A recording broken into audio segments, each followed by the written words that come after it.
যোৱা 1 তাৰিখে আবু বক্কৰ সিদ্দিক বুলি 61 ইয়াৰ্ছৰ পেচেণ্ট এজন এডমিশ্যন হৈছিলে।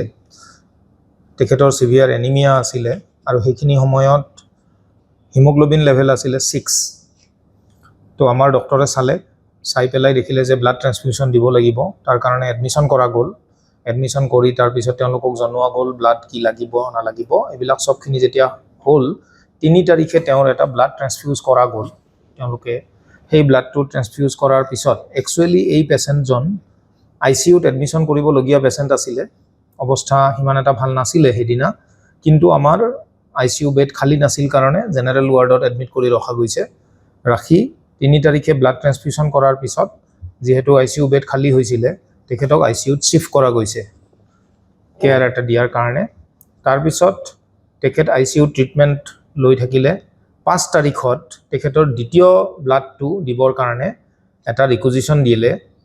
দি পেলাই যেতিয়া ডোনৰ আহিলে আমাৰ এটা হয় কি যে আগতে যদি কিবা ব্লাড ট্ৰান্সফিউশ্যন দিছে তাৰ ব্লাড গ্ৰুপটো ৰিকুইজিশ্যন লেটাৰখনত লিখি দিয়ে আৰু লিখি দিয়াৰ পিছত ব্লাড বেংকত যেতিয়া আহে যদিও তাত ব্লাড গ্ৰুপটো লিখা থাকে তেওঁলোকে আকৌ ব্লাড গ্ৰুপটো চেম্পলটো চাই পেলাই তেতিয়া দেখিলে যে ব্লাড ৰিকুইজিশ্যনখনত B পজিটিভ ব্লাড লিখি পঠাইছিলে যদিও টেষ্ট কৰোঁতে কিন্তু আমি O পজিটিভহে পালোঁ।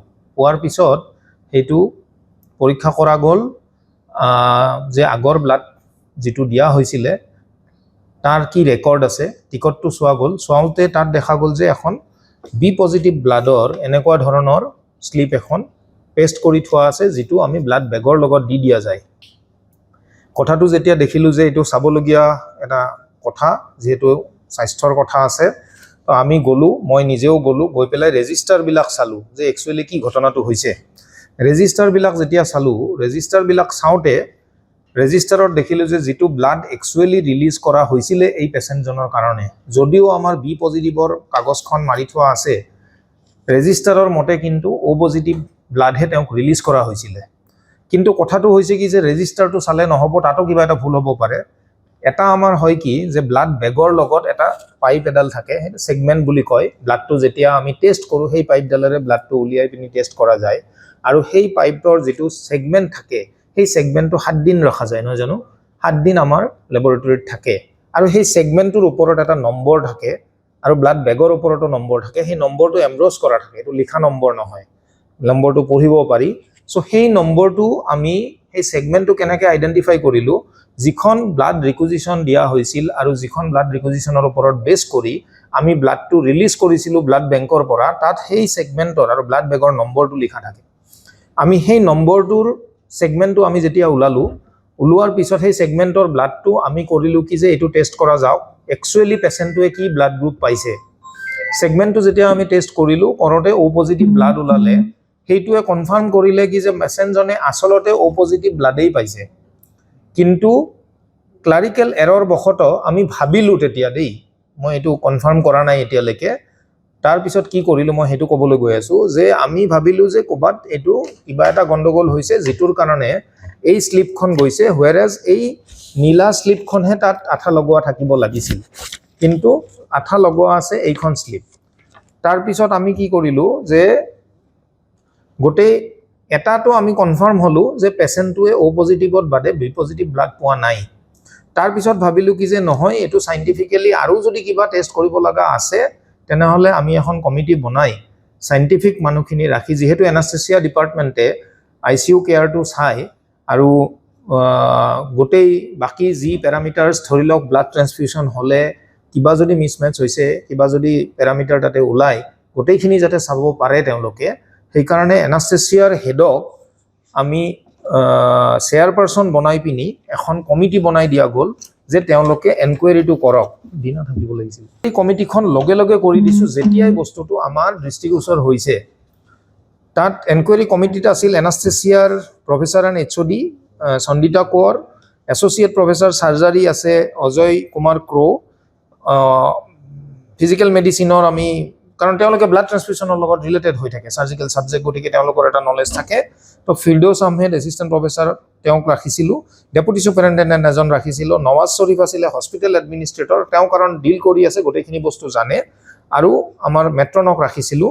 তেওঁলোকে গোটেই বস্তুখিনি ইনক্লুডিং ব্লাড বেগ, প্লাছ সেইদিনা যি কৰা হৈছিলে এই গোটেই বস্তুখিনি চালে, প্লাছ যিজন টেকনিচিয়ান সিদিনা ডিউটিত আছিলে টেকনিচিয়ানজনৰ লগতো তেওঁলোকে কথা পাতিলে। অৱশ্যে সেইখিনি ময়ো তেওঁলোকৰ টেকনিচিয়ানজনৰ লগত কথা পাতিছিলোঁ। টেকনিচিয়ানজনৰ নামটো কিন্তু এই পেচেণ্টৰ নামৰ লগত একে একচুৱেলি। তো টেকনিচিয়ানজনে কৈছিলে যে মই একচুৱেলি এ পজিটিভ ব্লাডেই দিছোঁ, কিন্তু ভুলবশতঃ কাগজখন দিওঁতে মোৰ এটা ভুল হৈ গ'ল যে এইটো এই কাগজখন গ'ল, কিন্তু একচুৱেলি পেচেণ্টে অ' পজিটিভ ব্লাডেই পাইছে। তাৰপিছত ৰিপৰ্টটো আমি দুদিনৰ ভিতৰত দিব দিছিলোঁ, ৰিপৰ্টটো তেওঁলোকে আজি দিলে।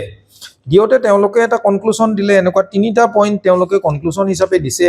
আগত কি তেওঁলোকে চালে গোটেই বস্তুখিনি তেওঁলোকে দিছে। তাৰ লগত এটা বস্তু তেওঁলোকে দিছে যে patients blood grouping and compatibility testing well perform correctly in the blood bank. The patient receive the correct blood group O' positive and the transfused blood was fully compatible with the patient's blood group. Primary lapse occurred due to clerical error by the blood bank technician who mistakenly issued an O positive blood unit with compatibility ticket incorrectly labeled as B positive. লেবেলটোৰ গণ্ডগোলটো হোৱা বুলি তেওঁলোকে ক'লে। গতিকে আমাৰ ফালৰ পৰা ক'ব লগা এইখিনিয়ে যে যিখিনি পৰিয়ালৰ মানুহ আছিলে ডেফিনেটলি এটা সংশয় তেওঁলোকৰ থাকিব। তেওঁলোকে বিচাৰিছিল কি যে আমাৰ কিজানি আপোনালোকে যিমান ক'লেও কিজানি কিবা এটা ৰিয়েকশ্যন হৈছে বা কিবা এটা হ'ব পাৰে, আপোনালোকে ইয়াৰ কাৰণে ট্ৰিটমেণ্ট কৰক বা ট্ৰিটমেণ্টৰ কি আছে। এতিয়া ব্লাড মিছমেচ ট্ৰান্সফিউশ্যন যদি হয় তেনেকুৱা হ'লে কিছুমান পেৰামিটাৰ কিছুমান ব্লাডৰ টেষ্ট কৰা যায়, সেইবিলাক আমি কৰালোঁ, তেনেকুৱা কোনো ধৰণৰ আমি পোৱা নাই। লগতে হিমোগ্লোবিনটোও আমি কৰিছিলোঁ, কাৰণ এটা ব্লাড দিয়া হৈছে। চ' সেইদিনা 3 তাৰিখে যেতিয়া ব্লাডটো দিয়াৰ আগতে অহাৰ লগে লগে আমি হিমোগ্লোবিন কৰিছিলোঁ 6 আছিলে। এইটো ব্লাড ট্ৰান্সফিউশ্যন দিয়াৰ পিছত আজি 7.4 আহিছে মেম, 7.4 আহিছে।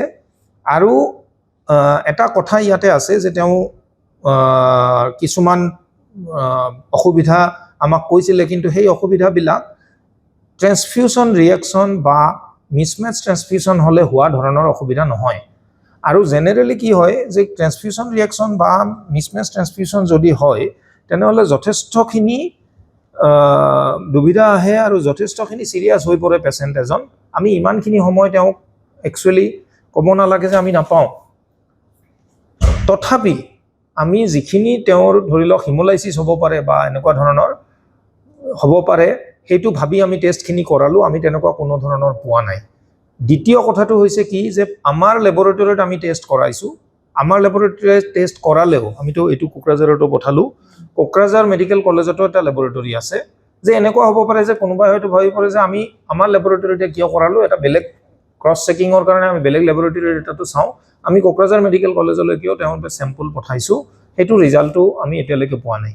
আমাৰ পৰা ক'ব লগা এটা কথা, বৰ্তমান যিজন ৰোগী সেই ৰোগীজন এতিয়া কলেজৰ অৱস্থা কেনেকুৱা? অ'কে, এটা কথা, যিখিনি ঘটনা হ'ল কিবা এটা উৰা বাতৰি হৈছে, এতিয়া আপোনালোকৰ মেডিকেল কলেজ ফালৰ পৰা কিবা ব্যৱস্থা এনেকুৱা কিবা লোৱা হৈছে? এইটো যে যিজন টেকনিচিয়ান আছিলে মেডাম ভালকে ক'ব পাৰিব এইখিনি বস্তু। যিকোনো খবৰৰ বাবে যোগাযোগ কৰক আমাৰ এই নম্বৰত 9181 307 221।